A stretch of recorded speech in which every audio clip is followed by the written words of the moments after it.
One of the hottest Formula One takes of the 2023 season thus far came from Formula One CEO and professional J-Bone ignorer Stefano Domenicali. Stefano, if you see this, please respond to my emails. Come on, man. This take was farted out when Domenicali was at Portimao to wave the checkered flag at the end of the season-opening MotoGP race a few weeks ago.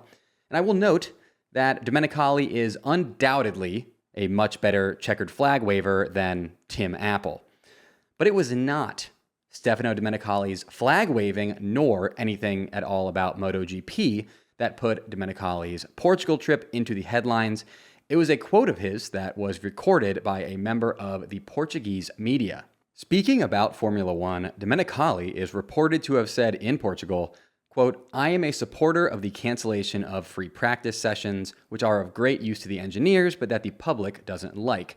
Now, because it was translated, some translations have him saying, quote, "I am in favor of the cancellation of free practice sessions," instead of "I am a supporter of them," which is even more extreme. But I don't speak Italian, and I certainly don't speak to Stefano Domenicali because he doesn't respond to my emails, as I said before. Come on.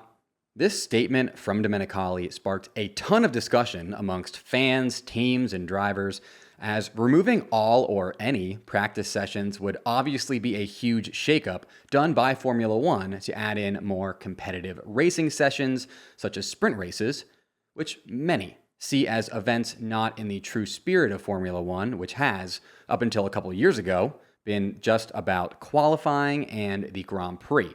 If you win qualifying, you're in the history books as the pole sitter, and if you win the Grand Prix, you're in the history books as the race winner, and many F1 purists and casual fans alike want it to stay that way, with just 2 stakes per race weekend, pole position and a race win, and to not add in additional competitive points-earning sessions like sprint races or practice sessions with points or whatever else F1 are currently brewing up in their witch's cauldron. Domenicali's flaming hot take resulted in some pretty notable quotes from Formula One drivers. Most famously, you had this quote in response to it from reigning F1 world champion Max Verstappen, who has always been a massive, massive opponent of changing up race weekends. I'm happy with just the main race. I think that's way better for the excitement. I naturally, of course, hope that there won't be too many changes, otherwise I won't be around for too long.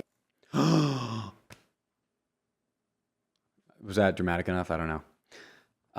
I hope that there won't be too many changes. Otherwise, I won't be around for too long. Max Verstappen retiring from Formula One is obviously not something Formula One wants.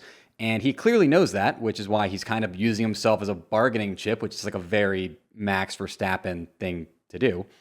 Now, I don't think Max will be leaving F1 anytime soon. Obviously, I mean, unless something crazy happens, and I do not think this is that something crazy. And I'm also not too sure exactly where Max would go if he were to leave, but I'm fairly certain that Max is not going to move over to full-time virtual endurance racing. It's just, honestly, it's a joke. It's not even, you cannot call this an event, a clown show. I think I have more chance if I go to Vegas and I'm just going to go to the casino. I think I have more chance to win. Well,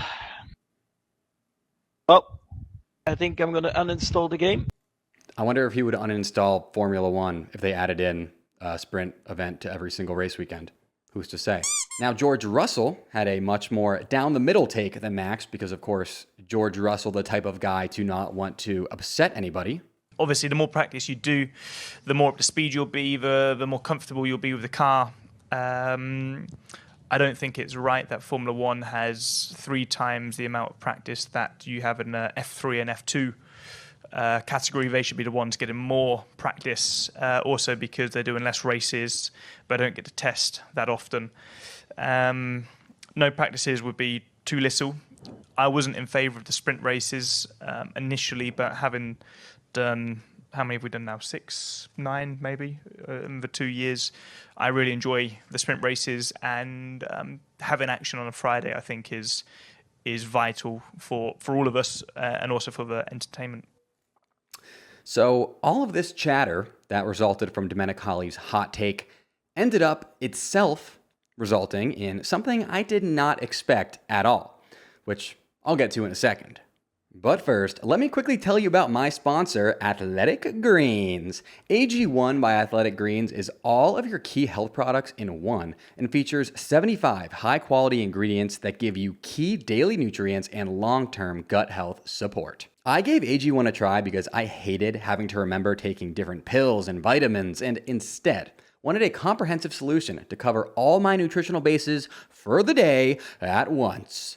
And I love AG1 because it isn't just that comprehensive solution, it also tastes great.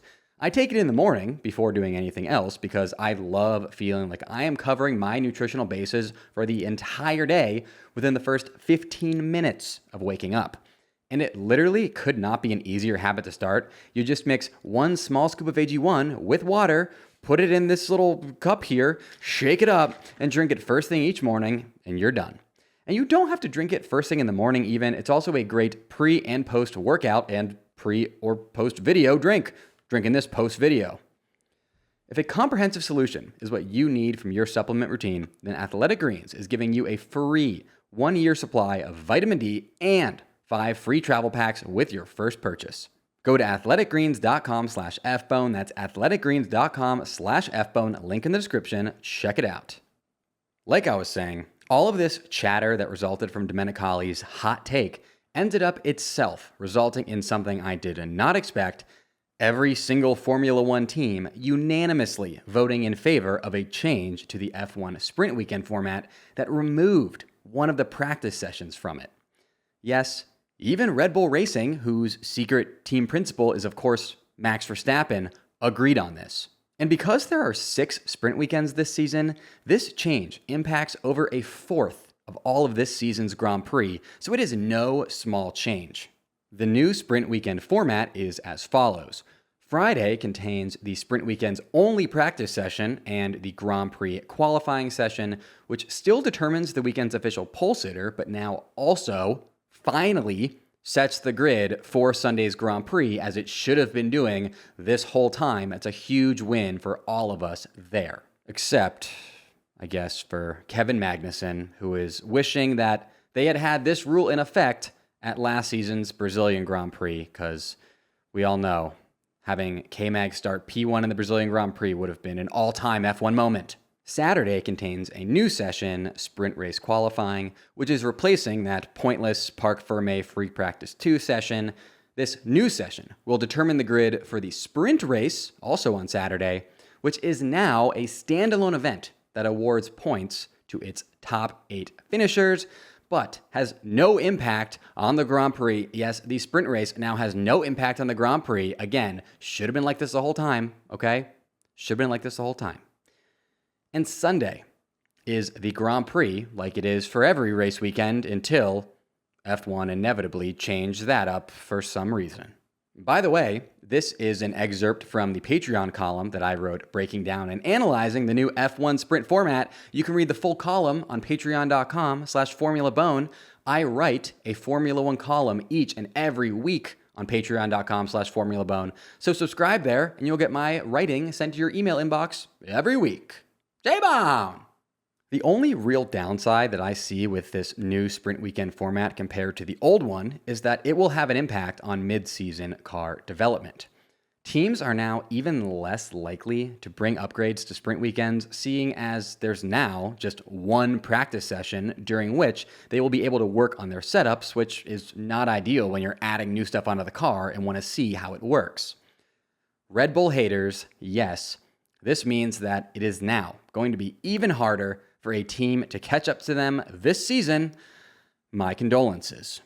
Now, I have a conspiracy theory regarding Formula One's new sprint weekend format. Hear me out.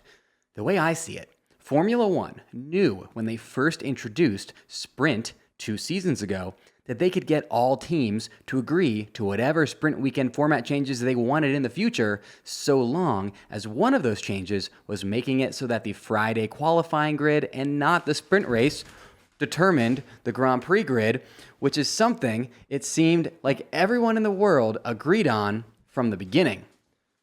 I think Formula One, at Domenicali's behest, finally decided to play that card, to get teams to agree to the sprint race weekend only having one practice session, and that Formula One are now going to use this new one practice F1 sprint weekend format as a little bit of a trial run for what a one practice actual Grand Prix weekend might look like. I'm just saying, I'm just asking questions over here, okay? And by the way, folks, don't think I didn't catch you staring at my Pain F1 team hat and shirt. Shouts to Haas. You can buy them and a bunch of other pieces of Formula Bone merch like these and like this Formula Bone mug on the Formula Bone merch shop. Link in the description. Pause this video and go buy some Formula Bone merch right now. I mean right now, folks. J-Bone! Now, I don't want to tell Stefano Domenicali how to do his job. I couldn't, even if I wanted to, because he doesn't respond to my emails. But if I was going to tell Stefano Domenicali how to do his job, this is what I'd say. Stefano, don't remove F1's practice sessions to make race weekends more exciting. That will actually result in them being less exciting because teams will have drastically less time to develop their cars mid-season. Yes, it is admittedly kind of boring to watch cars be developed mid-season by way of watching practice sessions, which is why a lot of Formula One fans don't do it. But that boringness is but a small price to pay for the excitement that results from it. All you need to do is look at how Mercedes went from dreadful performances at the beginning of last season to winning in Brazil, or how Haas overcame all odds to win this season's World Constructors Championship. Okay, I have Haas delusion syndrome, but there is no way that these can happen without practice sessions. Instead, Stefano, take a tip from none other than MotoGP, who you just waved the checkered flag for.